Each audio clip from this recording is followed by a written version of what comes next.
तो फिल्म की शुरुआत होती है और हम कॉर्टनी और उसकी सिस्टर से मिलते हैं।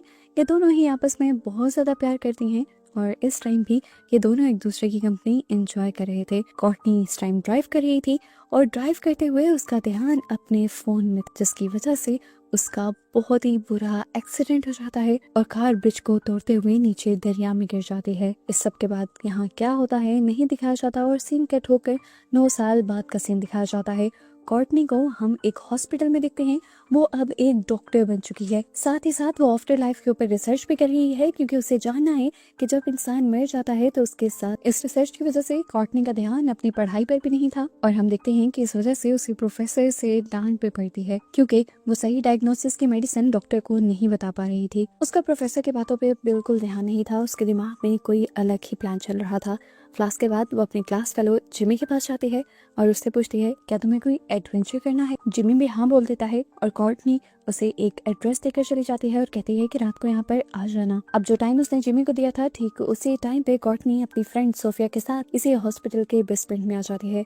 बेसमेंट को खोलने पर पता चलता है कि ये तो पूरी एक फैसिलिटी है, जिसे किस मकसद के लिए बनाया गया था ये तो पता नहीं, लेकिन कॉर्टनी अब इसे अपने मकसद के लिए इस्तेमाल करने वाली थी। वो यहाँ पर एक बहुत ही भयानक एक्सपेरिमेंट करने वाली थी, जिसकी उसने पूरी रिसर्च कर ली थी। एक्सपेरिमेंट को शुरू करने से पहले वो अपनी सारे एक्सपेरिमेंट की ब्रीफिंग जिमी और सोफिया को देती है। वो कहती है कि ब्रेन भी तो हमारी बॉडी का पार्ट है, लेकिन हमारे मरते ही क्यों ब्रेन फौरन नहीं मर जाता। जरूर ब्रेन के अंदर एक ऐसा हिस्सा है जो हमारे मरने के बाद भी जिंदा रहता है। मैं उसी के ऊपर रिसर्च कर रही थी और मैं उस हिस्से के बारे में जान भी गई हूँ। हमारे मरने के बाद दिमाग का वो हिस्सा 4 मिनट तक जिंदा रहता है और अगर हम मर जाएं और हमें 1 मिनट के अंदर अंदर दोबारा रिवाइव कर लिया जाए तो हम उस हिस्से में जाकर देख सकते हैं, तो हम इस बात का पता चला सकते हैं कि मौत के बाद आखिर क्या हो। ये सारा एक्सपेरिमेंट मैं खुद पर करूंगी, सारी चीजें मैं खुद एक्सपीरियंस करना चाहती हूँ, इसलिए मुझे तुम्हारी मदद चाहिए। क्योंकि वो दोनों ही डॉक्टर थे, ये सारे काम करना उनके लिए मुश्किल नहीं थे। वो कहती है कि पहले तो मुझे इलेक्ट्रिक शॉक देना, जिससे मैं तकरीबन मर जाऊंगी, और फिर 1 मिनट के अंदर अंदर मुझे रिवाइव कर यानी दोबारा से जिंदा कर लेना। सोफिया इस चीज के खिलाफ थी, इसमें कॉर्टनी की जान भी जा सकती थी और किसी को 1 मिनट के अंदर अंदर रिवाइव करना बहुत ही ज्यादा स्किल का काम था और इतना एक्सपीरियंस इन दोनों के पास नहीं था। कॉर्टनी कहती है अगर मुझे कुछ हो भी गया तो इल्जाम तुम लोगों पर नहीं आएगा, मैंने अपनी विल पर भी साइन कर दिए हैं और साफ साफ इसमें लिखा है कि ये एक्सपेरिमेंट मैं अपनी मर्जी से कर रही हूँ। सोफिया और कॉर्टनी की बहस चलती रहती है, लेकिन जेमी वो बहुत ज्यादा एक्साइटेड हो चुका था। वो यहाँ पर इस एक्सपेरिमेंट को करने की तैयारी शुरू कर देता है और फिर कॉर्टनी सोफिया से बात करना छोड़कर जाकर बेड पर लेट जाती है और जेमी उसके साथ डिवाइसेस अटैच करने लग जाता है। बहुत सारे स्कैनर्स को उसके दिमाग के साथ लगाने के बाद जिमी उसे हाई वोल्टेज करंट देता है, जिससे उसका दिल कुछ देर के लिए बंद होता है। दिल बंद होते ही कह लो वो मर गई थी, उसकी सोल उसकी बॉडी से बाहर निकल गई थी। मशीन्स के अकॉर्डिंग तो कॉर्टनी मर चुकी थी, पर उसके ब्रेन का वो हिस्सा अभी भी जिंदा था जिसके ऊपर एक्सपेरिमेंट हो रहा था और उसी हिस्से की वजह से उसे वो सारी चीजें याद रहने वाली थी जो वो मरने के बाद एक्सपीरियंस। इधर 1 मिनट गुजर भी जाता है और ये लोग कॉर्टनी को जिंदा करने की ट्राई करना शुरू कर देते हैं, पर कॉर्टनी अब जिंदा नहीं हो रही थी। सोफी के हाथ पांव फूल जाते हैं, वो बहुत ज्यादा पैनिक हो जाती है और इस सीक्रेट मिशन में अपने एक और दोस्त को बुलाने का फैसला करती है जो कि एक कार्डियक सर्जन है और उसे शॉक देकर बंद दिल को दोबारा चलाने का काफी एक्सपीरियंस भी है। अब को जैसे ये मैसेज मिलता है वो भी भागकर बेसमेंट की तरफ आता है। सिंकट होकर अब हमें कॉर्टनी की सोचों को दिखाया जाता है, उसकी सोल को दिखाया जाता है जो कि दूसरी दुनिया में थी और हैरानी से सब कुछ एक्सपीरियंस कर रही थी। असल दुनिया में अब तक यहाँ रे भी पहुंच चुका था। रे जल्दी से यहाँ आकर अपने एक्सपीरियंस से कॉर्टनी को दोबारा से जिंदा करने में यानी रिवाइव करने में कामयाब आए और ये लोग यहाँ पर सुख का सांस लेते हैं और इसी दौरान इनका दरवाजा खुलता है और यहाँ पर कोई और भी आया था। ये लोग घबरा कर पीछे देखते हैं तो पता चलता है ये डॉक्टर मार्ला थी, उन्हीं की क्लास फेलो चोरी का पीछा करते हुए यहाँ आई थी। ऑटोमेटिकली अब उन्हें भी सारे एक्सपेरिमेंट के बारे में पता चल गया था। खैर बेसमेंट अब थोड़ी देर में बंद होने वाला था, इसीलिए ये सारे लोग अब यहाँ से कॉर्टनी के घर चले जाते हैं ताकि मरने के बाद का उसका एक्सपीरियंस पूछ सकें।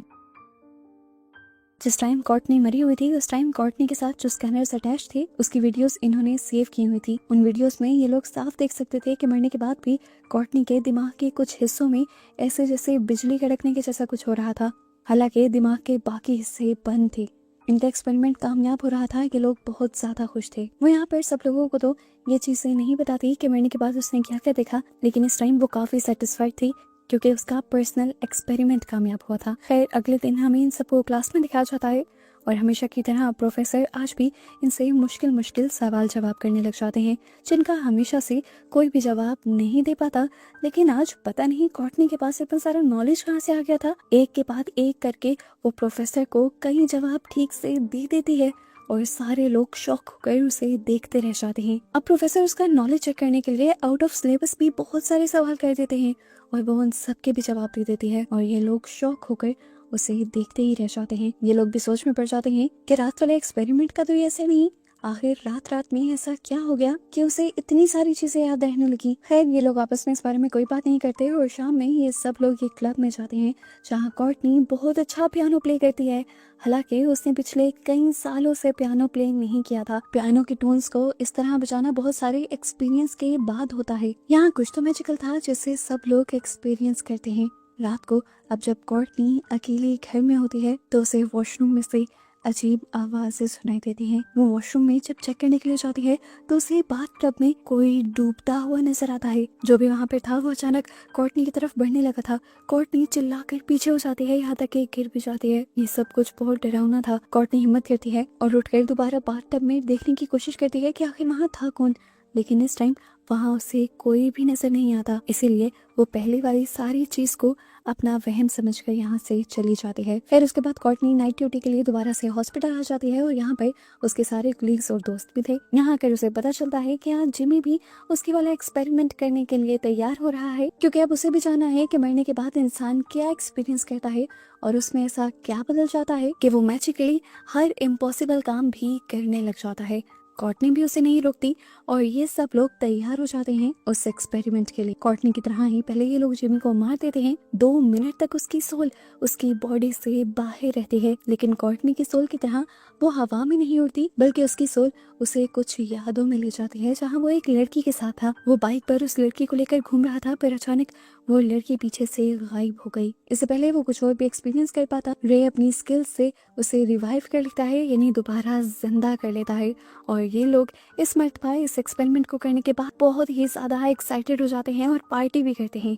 और अगले दिन अब जिमी के साथ भी मैजिकल चीजें होने शुरू हो जाती हैं, जैसे उसको भी अब आउट ऑफ सिलेबस सारा नॉलेज आ गया था। हैरानी की बात तो ये थी कि जिमी ने आज एक ऐसे पेशेंट की जान बचाई थी जिसकी कंडीशन बड़े बड़े डॉक्टर्स भी समझ नहीं पा रहे थे। कॉर्टनी तो चलो पहले से ही एक पढ़ने लिखने वाली लड़की थी, लेकिन जिमी तो कहीं से भी नहीं था और जिमी के बस की ये बात भी नहीं। इसका मतलब साफ था कि कॉर्टनी के साथ जो मैजिकल चीजें हो रही थी वो सिर्फ इत्तेफाक नहीं था, बल्कि वो उस एक्सपेरिमेंट का नतीजा था जो अब जिमी के साथ भी हुआ था। ये सारी चीजें देखने के बाद मार्ला कहती है कि उसे भी ये एक्सपेरिमेंट करना है ताकि उसका भी दिमाग इतना ही तेज हो। यहाँ से ये सब लोग फैसला कर और आज रात को एक्सपेरिमेंट करने का प्लान बनाकर चले जाते हैं और जिमी अकेला ही वहाँ खड़ा रह जाता है। ऊपर कॉरिडोर से जब वो नीचे देखता है तो उसे वही लड़की दिखाई देती है जो मरने बाद दिखाई दी थी। वो हैरान था कि लड़की यहाँ कैसे हो सकती थी। वो लड़की इस टाइम उसे ही देख रही होती है और अचानक यहाँ एक गाड़ी जो उस लड़की को हिट करने ही वाली होती है, पर अचानक से वो लड़की गायब हो जाती है और जिमी इन सारी चीजों को देखकर बहुत ज्यादा शॉक है। अब मार्ला के एक्सपेरिमेंट की तैयारी शुरू हो गई थी, जबकि सोफी को तो उसकी मॉम घर से जाने ही नहीं दे रही थी। असल में सोफी की मॉम उसके लिए बहुत ज्यादा परेशान थी, क्योंकि वो चाहती थी कि उसको बेस्ट साइंस स्कूल में एडमिशन मिले और ऐसा तभी मुमकिन था जब वो अच्छे से पढ़ाई करती और अच्छे ग्रेड्स लेकर आती। उसकी मॉम कहती हैं तुम घर पर रहकर पढ़ोगी और सोफी इस तरह स्टक हो जाती है। दूसरी तरफ उन्हें सोफी के बगैर ही ये एक्सपेरिमेंट शुरू करना पड़ता है। मार्ला के मरने के बाद मार्ला की भी सोल यहाँ से कहीं चली जाती है। पहले उसकी सोल उसे अजीबोगरीब विजन्स दिखाती है और उसके बाद उसकी सोल उसे उसकी पुरानी और अच्छी यादों में ले जाती है और अचानक से फिर उसे उसकी बुरी यादें दिखाई देने लगती हैं। वो एक पेशेंट को देखती है जिस पेशेंट का उसने इलाज किया था और शायद वो उसे बचा नहीं पाई थी। इसी दौरान उसकी यादें दोबारा से बदलती हैं और उसके सामने एक डेड बॉडी आ जाती है। इससे पहले कि वो आगे बढ़कर उस डेड बॉडी का चेहरा देख पाती, असली दुनिया में ये लोग उसे रिवाइव कर लेते हैं। मार्ला को जिंदा करने में इन्हें काफी ज्यादा मुश्किलों का सामना करना पड़ा था और अब वहाँ बेसमेंट में सफाई करने वाले लोग भी आने वाले थे। वहाँ रुकना इनके लिए खतरनाक हो सकता था, इसीलिए ये लोग मार्ला को लेकर बिल्कुल ऊपर आ जाते हैं। मार्ला की तबीयत भी काफ़ी ख़राब थी और ये सब लोग मिलकर उसका ख्याल रख रहे थे और इसी दौरान वहाँ पर सोफी भी आ जाती है। एक तो वो पढ़ाई का प्रेशर नहीं झेल पा रही थी और दूसरा उसकी मॉम का प्रेशर। वो सोच कर आई थी कि अगर उस एक्सपेरिमेंट के बाद सच में एक इंसान का दिमाग बहुत ज़्यादा तेज हो जाता है तो अब वो भी ये एक्सपेरिमेंट करेगी और आज के ही दिन करेगी। हालांकि कोर्टनी उसे समझाती है कि ऐसा करना बहुत ज़्यादा खतरनाक साबित हो सकता है, बाकी लोगों को इस सारी चीज़ों के बारे में पता चल सकता है। ये लोग सारा काम बहुत ही खुफिया तरीके से करते थे और अगर वहाँ पर सफाई करने वाले लोग आ गए तो सारा काम गड़बड़ हो सकता था।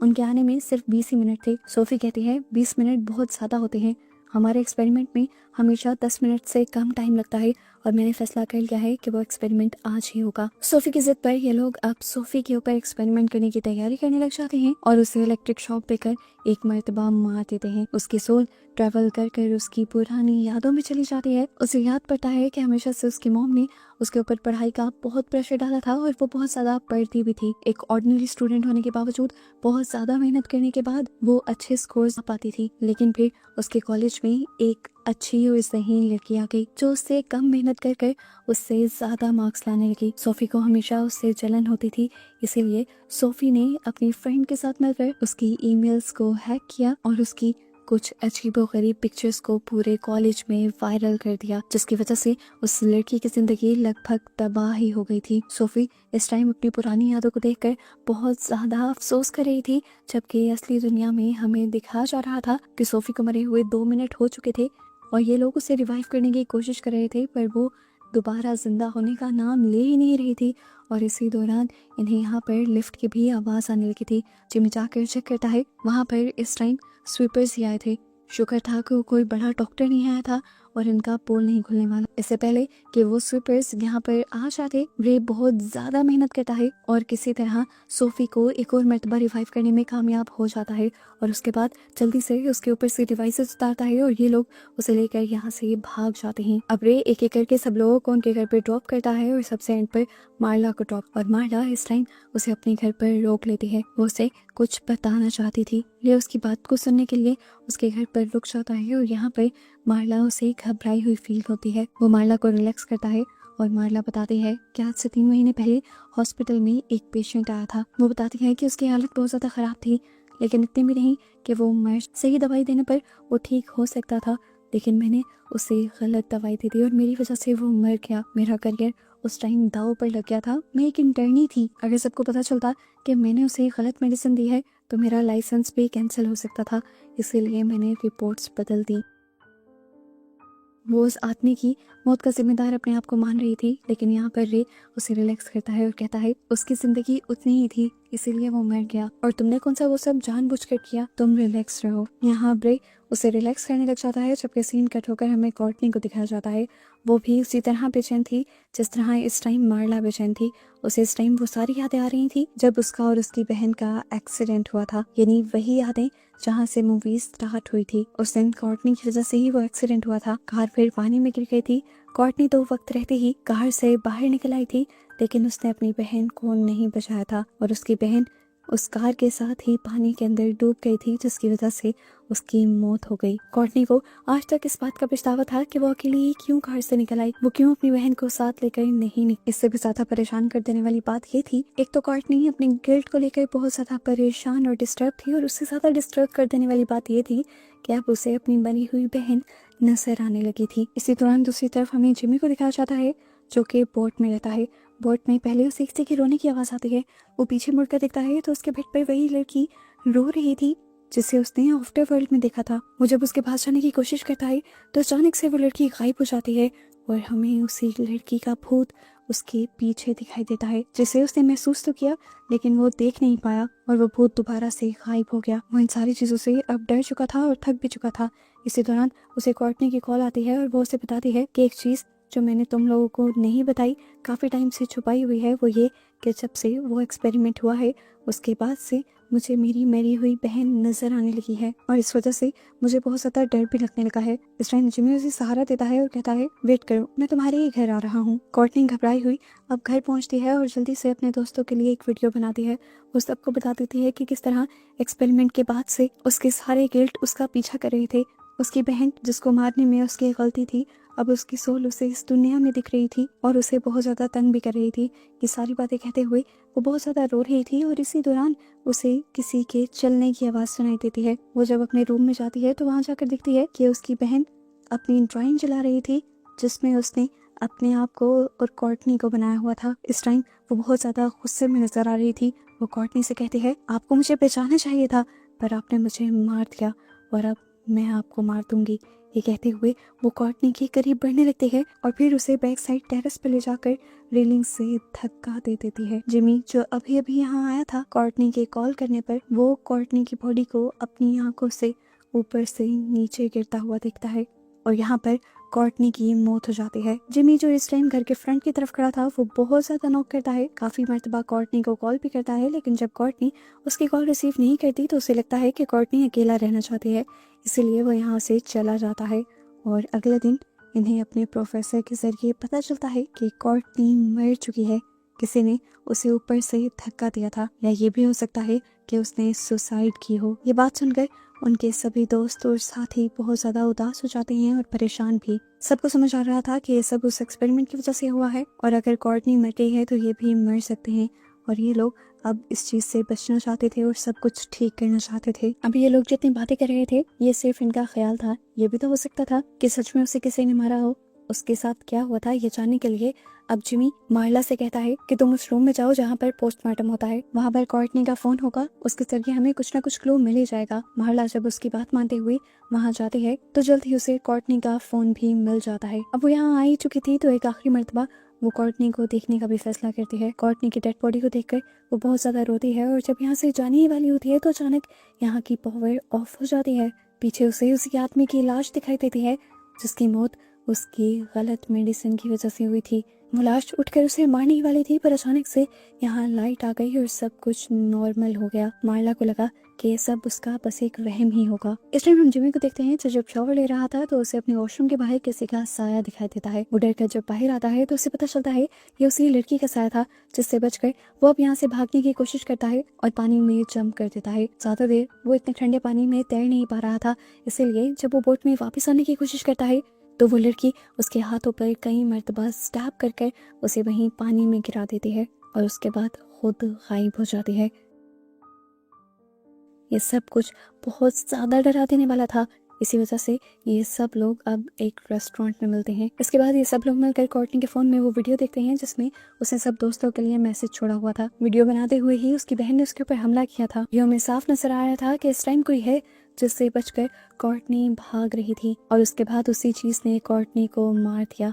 ये देखते हुए मार्ला सबसे कहते हैं कि उस एक्सपेरिमेंट के बाद से हमारे गुनाह हमारे सामने आ रहे हैं और अगर हम अपने गुनाहों और गलतियों को ठीक नहीं करेंगे और मानेंगे नहीं तब तक ये सारी चीजें, ये कर्ज हमारे ऊपर चलता रहेगा। इसीलिए लोग फैसला करते हैं कि अपनी जिंदगी में किए हुए बड़े बड़े गुनाह एक दूसरे को बताएंगे और जो जो इन सब ने किया था वो ये सब एक दूसरे को बता भी दे और फैसला करते हैं कि ये उन लोगों से जाकर माफी मांगेंगे जिनका इनकी गलतियों की वजह से नुकसान हुआ था। सारी बातें बताने के बाद हमें जिमी की कहानी पता चलती है। जिमी एक लड़की को बहुत ज्यादा पसंद करता था, लेकिन बहुत कम एज में ही वो दोनों पेरेंट्स बनने वाले थे और ये चीज वो दोनों एक्सेप्ट नहीं कर पा रहे थे। ये लोग उस चीज को आगे ना बढ़ाने का फैसला करते हैं और जिस दिन इन्हें डॉक्टर के पास जाना होता है उस दिन जिमी उस लड़की को छोड़कर चला जाता है। वो बताता है कि वो लड़की आज तक जिंदा है पर पता नहीं क्यों भूत बनकर वो मेरे सामने आ रही है।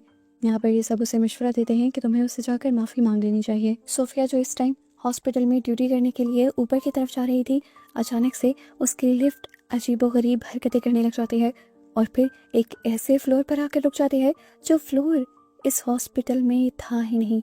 इस खंडर बने फ्लोर में कोई उसका पीछा करने लगता है और वो बहुत ज्यादा डर जाती है और फिर वापस उसी लिफ्ट के जरिए नीचे आ जाती है। उसे समझ आ रहा था कि ये कर्ज उसके पीछे ही है क्योंकि उसने अभी तक अपनी गलतियों की माफी नहीं मांगी। इसीलिए अब वो अपनी क्लास वालों को पता चलाती है जिसके साथ उसने बहुत बुरा किया था, जिसकी फोटोज उसने वायरल की थी और उससे जाकर माफी मांग। उस लड़की को जब पता चलता है कि वो सब सोफी ने किया था तो वो बहुत ज्यादा दुखी हो जाती है क्योंकि सोफी को वो एक अच्छी लड़की समझा करती थी। उसकी बातें सुनकर सोफी और भी ज्यादा शर्मिंदा हो जाती है और उसके पीछे जाकर उससे माफी मांगती है। शुक्र था कि वो लड़की अच्छी थी और उसने सोफी को माफ कर दिया और इस तरह सोफी के ऊपर से वो कर्ज खत्म हो गया। सोफिया के ऊपर से जब ये कर्ज हटा था तो उसे प्रॉपर एक अच्छी वाली फीलिंग आई थी। वो ये बात जिमी को कॉल करके बताती है और जिमी ये चीज मार्ला को बताता है। वो कहता है कि अपने गुनाहों की और गलतियों की माफी मांग लेने से वो कर्ज खत्म हो रहा है। सोफी ने भी किया है और मैं भी यही करने जा रहा हूँ, तुम भी यही करो। जिमी यहाँ पर अब उस लड़की के पास जाता है और काफी सालों बाद उस लड़की को देखकर वो बहुत ज्यादा इमोशनल हो जाता है। इस टाइम उस लड़की के साथ एक 8 साल का बच्चा भी था। वो समझ गया कि ये बच्चा कोई और नहीं बल्कि उसी का बच्चा है। लड़की अब उसकी शक्ल भी देखना नहीं चाहती थी, पर जिमी को पछतावा था। वो दिल से उससे माफी मांगता है और बताता है कि उस दिन बस वो डर गया था। यहाँ इनकी बातें चलती रहती हैं, जबकि दूसरी तरफ हमें मार्ला को दिखाया जाता है। मार्ला को आज भी ख्वाब में वही सोल दिखाई देती है और वो डर कर उठ जाती है। इस टाइम वो फैसला करती है कि वो फौरन हॉस्पिटल जाकर अपनी गलती को एक्सेप्ट कर लेगी। और जिस टाइम वो गाड़ी में होती है उस टाइम वो सोल दोबारा उसके पीछे आ जाती है और उसके मुंह पर कवर रखते हुए उसका दम घोटने की कोशिश करती है, लेकिन इससे पहले कि वो मर जाती वो सोल गायब हो जाते हैं। वो सोल इस टाइम उसे मारना नहीं चाहती थी, बस सजा देना चाहती थी। इसके बाद हमें रे को दिखाया जाता है जो एकदम से पैनिक हो गया था। पैनिक होने की वजह असल में मार्ला का मैसेज था। मार्ला यहाँ पर सब डॉक्टर्स को बताने के बजाय साइरस से माफी मांगने के लिए चली गई थी आफ्टर वर्ल्ड में। यानी वो दोबारा से उस एक्सपेरिमेंट में चली गई थी और उसने अपने आप को मार लिया था। रे को जब मैसेज मिला तो काफी देर हो चुकी थी। वो लोग जब यहाँ पर आए तो इन्हें पता चला कि उसे मरे हुए 4 मिनट हो चुके हैं और पता नहीं वो अब जिंदा भी हो पाएगी या नहीं। लेकिन ये लोग ट्राई करना नहीं छोड़ते। जबकि इस टाइम हमें उसकी सोल को दिखाया जाता है जो आफ्टर वर्ल्ड में थी। वो आफ्टर वर्ल्ड में उसी जगह पहुंच जाती है जहां पर वो लास्ट टाइम गई थी। लास्ट टाइम उसे एक डेड बॉडी दिखाई दी थी जिसका वो चेहरा नहीं खोल पाई थी। वो समझ गई थी कि वो वही आदमी है जिसे उसने मारा था। अब वो उसका चेहरा खोलती है और उससे माफी मांगती है। ये आदमी तो जैसे उसे माफ करने के लिए तैयार ही नहीं था। वो उठता है और मार्ला को पकड़कर बहुत ज्यादा मारने ले जाता है। वो उसे एक अजीब सी जगह ले जाता है और उसे फिर पानी में डुबाकर आखिर मार भी देता है। अब क्योंकि उसकी सोल ही मर गई थी तो असली दुनिया में उसका जिंदा होना तो मुश्किल ही था। वो मर गई थी। रे के हाथ पांव फूल जाते हैं ये सब कुछ देखकर। वो अब एक इंजेक्शन उठाता है और उसके दिल के अंदर इंजेक्ट कर देता है, जिससे उसके दिल के अंदर बहुत सी मूवमेंट शुरू हो जाती हैं और दोबारा हाई वोल्टेज का शॉक मिलने पर वो एकदम से जिंदा होने लगते हैं। जबकि आफ्टर वर्ल्ड में दिखाया जाता है कि पानी से निकलने के बाद कुछ देर बाद उसने सांस लेना शुरू कर दिया था, यानी उसकी सोल भी एक और मर्तबा जिंदा हो गई थी। फाइनली ये लोग मार्ला को बचा गए थे। मार्ला अब बहुत ज्यादा डरी हुई थी। वो फैसला कर लेती है कि वो अपनी गलतियां जाकर डॉक्टर से भी कन्फेस कर लेगी। ऐसा करने पर उसे कुछ दिन के लिए सस्पेंड तो किया जाता है, पर ये सस्पेंशन अब पूरी जिंदगी के गिल्ट से ज्यादा बेहतर थी। फाइनली ये सब लोग कर्ज से आजाद हो जाते हैं और फिर कर्ज और एक और मर्तबा आपस में मिलते हैं। इस टाइम ये लोग खुश भी थे कि ये लोग कर्ज से बाहर निकल गए, लेकिन दुखी भी थे क्योंकि इनकी बेस्ट फ्रेंड कॉर्टनी, जिसने इन्हें इतना आगे बढ़ाया था, एक एक्सपेरिमेंट सिखाया था, वो अब मर चुकी थी। ये सब लोग उसकी याद में उसके घर पर इकट्ठा होते हैं और ऐसे ही इन सब को दिखाते हुए यहाँ पर ये मूवी खत्म हो जाती है।